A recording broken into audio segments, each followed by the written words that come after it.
美国总统拜登退选后，他的副手哈里斯迅速接棒，并在不到2天的时间里收集到足够成为民主党总统候选人的票数。最新民调显示，哈里斯的支持率小幅领先特朗普，这是否意味着他接下来的选情一帆风顺？那么，共和党方面迅速将针对拜登的攻击战术改为针对哈里斯，都有哪些新招数？来看报道。23号晚，哈里斯在威斯康星州密尔沃基举行首场竞选活动，在3000多名民主党支持者高喊卡马拉的声音中，哈里斯踩着知名歌手碧昂斯的歌曲《自由》的鼓点走上舞台。妹妹称，民主党方面高度重视哈里斯的竞选首秀，不仅召集了比拜登此前竞选活动更大规模的人群，连背景音乐都是精心选择。碧昂斯这首歌的灵感来自《黑人的命也是命》运动，而哈里斯也自称有一半的非洲裔美国人血统。So Wisconsin, I am told as of this morning that we have earned the support of enough delegates to secure the Democratic nomination, and in 2024 we will win again. 值得注意的是，威斯康星州作为决定胜负的战场州，是民主、共和两党的必争之地。就在上周，共和党才在密尔沃基举行了声势浩大的全国代表大会，特朗普正式获得提名。而4年前，民主党同样在此地召开全国代表大会。这次在密尔沃基发表演讲，是哈里斯今年第5次访问威斯康星州，也是他担任美国副总统以来第9次访问该州。They're going to be making the case that she has a sort of expanded bio here. So one of her aides noted to me that she spent some time living in Wisconsin as a little girl. 哈里斯在演讲中继续对特朗普发起了猛烈攻势，回顾自己曾在加利福尼亚担任检察官的正面经历，与此前不久被判有罪的特朗普形成鲜明对比。他还强调，特朗普是美国历史上首位在刑事案件中被裁定有罪的前总统。Predators who abused women, fraudsters who ripped off consumers, cheaters who broke the rules for their own gain. So hear me when I say, I know Donald Trump's type.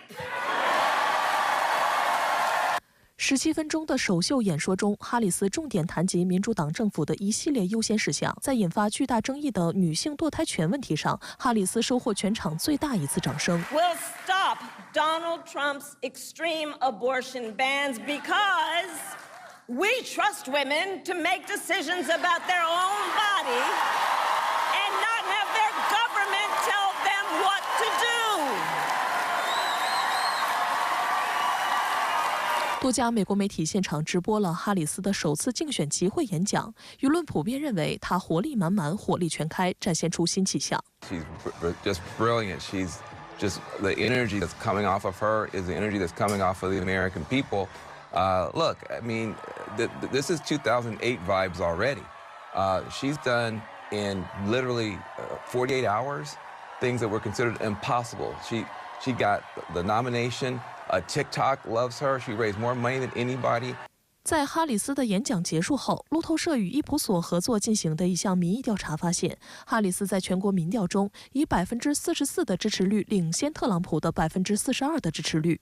虽然没有超过3%的误差幅度，但这是近半年来民主党总统参选人首次领先特朗普。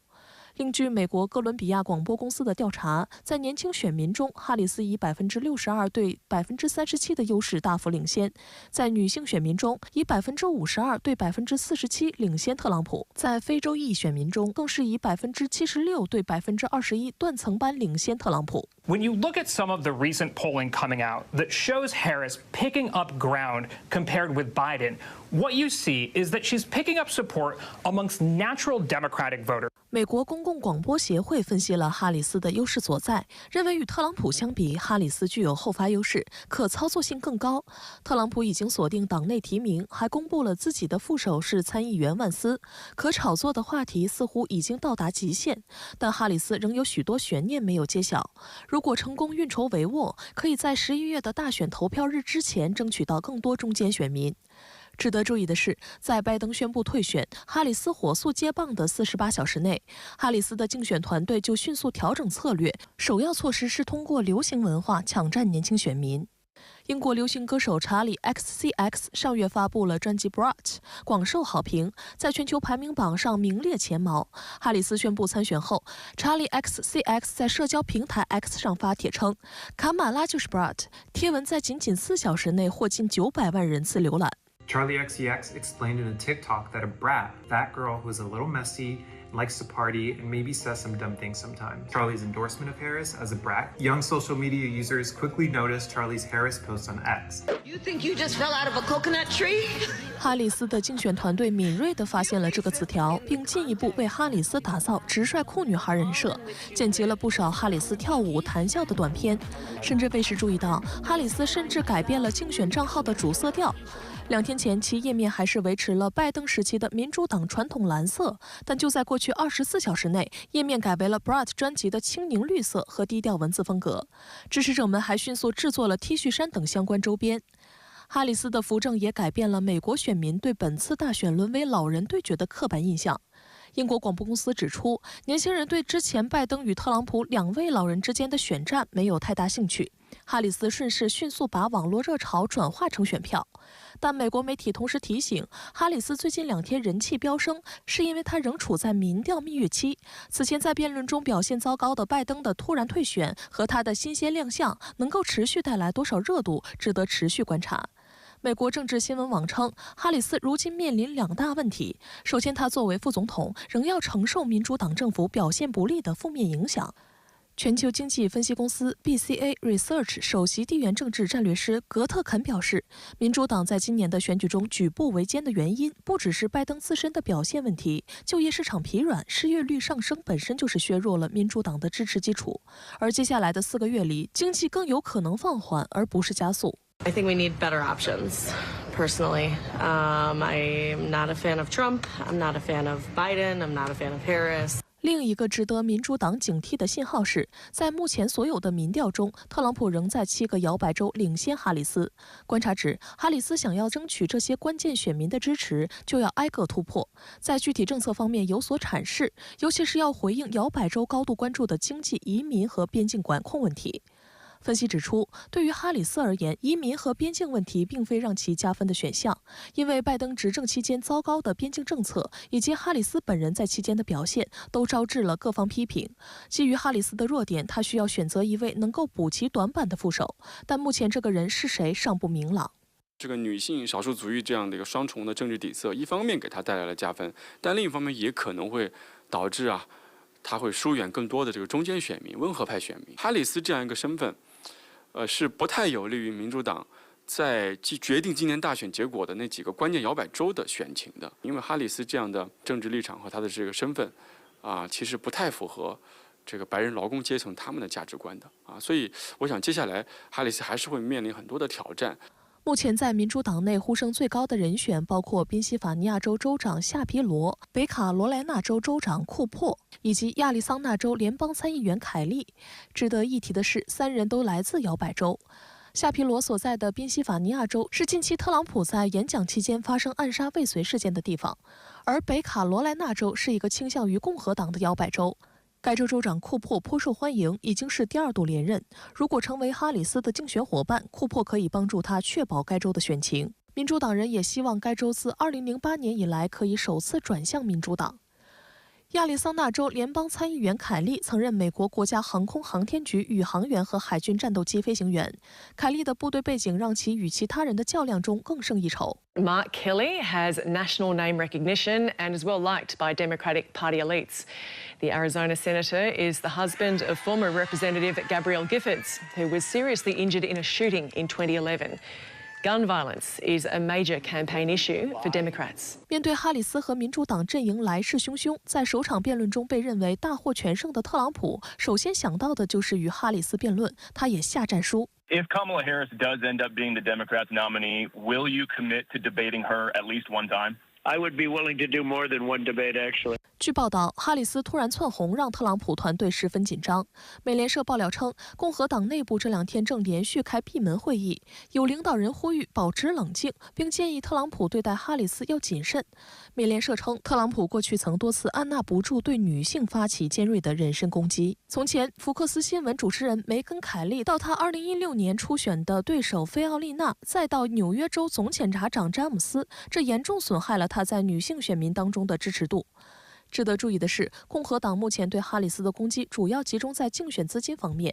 特朗普的团队向美国联邦选举委员会投诉，称民主党把拜登的9600万美元的竞选活动资金转给哈里斯违法。但许多竞选财务专家指出，这种转移实际上符合规则。这也显示，哈里斯24小时内吸金8100万美元的巨大能量已经让特朗普团队感受到威胁。美媒认为，特朗普未来可能将打边境牌。支持他执政时期建立起的美墨边境墙的选民大有人在，而拜登上任后叫停这一工程，并曾派出哈里斯访问美墨边境。当时媒体对他的那次访问评价不高。此外，共和党方面还在加紧挖掘他在加州担任检察官的记录，试图将他描绘成对犯罪态度软弱的人。拜登退选后，哈里斯现在选情看涨，人财两旺。那您觉得他对阵特朗普有胜算吗？由于拜登退选过于迟缓，哈里斯就成为了民主党内不得已的一个候选人选择。他和拜登或者是特朗普相比呢，有明显的弱点。比如说，第一，就是人们一直诟病的啊，他缺乏行政任职的经验。而美国呢，现在正处于明显的治理赤字的困境之中。如果不是一个很有行政经验和手段的人呢，明显和现在美国内政外交的需求是不相适应的。第二呢，就是哈里斯的观点和形象啊过于左倾了，甚至比拜登还左啊，这对于争取中间选民呢还是不利的。因为现在民主共和两党呢，由于极端的对抗啊，所以选票呈现了一个刚性结构的特征，各自呢都拥有大概46%到48%的这个选民的支持，而中间的4%到8%的这个摇摆选民就成了微妙的决定胜负的因素。第三呢，就是哈里斯来自于加州，而加州并不是摇摆州，这在选情焦灼的这个情势下呀，明显就不利于民主党的选情了。而且呢，民主党里有一个很有号召力的这个加州州长啊，这个纽森，则可能会因为哈里斯出山呢，而丧失掉更上一层楼来竞选正副总统的机会。那这也算是一个负面因素。那么在您看来，哈里斯相比特朗普有哪些优势呢？我们必须还要看到，哈里斯和拜登或者是特朗普相比呢，也有明显的优势。第一就是年轻了，这是不言而喻的啊。这次美国大选啊，在选民当中有一个超党派的共同担忧，就是参选人的岁数太大了。而哈里斯呢，占了这个优势，他一下子就扭转了特拜竞争模式当中民主党的劣势，反而占据了优势。所有特朗普几天前调侃拜登老迈年高的这些话呀，一下子就可以回赠给特朗普了。第二呢，就是哈里斯少数族裔的这个出身，以及在移民难民等相关政策上的背景，这对于白人至上的特朗普来说呢，可以说是针锋相对啊。第三呢，哈里斯是女性，而且坚持争取女性权益的一系列主张，这当然就会反衬出特朗普歧视女性的一些负面的习性特征。第四呢，就是他从事检察官工作的经历和特朗普的官司缠身形成了一个相对对他有利的一个对照效果。第五，就是哈里斯作为现任的副总统啊，而且呢还有100多天的任职，他有一定的体验做实习总统的难得机会。如果拜登近期因为各种综合压力不仅退选，而且还选择退职的话呢，那哈里斯就可能会成为美国历史上第9位直接由副转正的总统。第六呢，就是哈里斯接替拜登出马前呢，民主党的这个选举基点过低，所以呢就会给哈里斯一个比较大的反弹空间。这几十个小时，他的民调急速攀升，甚至有超过特朗普的势头，这是选战开打以来很少见的。尽管选情还会有一些起伏翻转等等，但至少表明特朗普也不是不可战胜的，哈里斯会取得一些比他出山前更多的机会。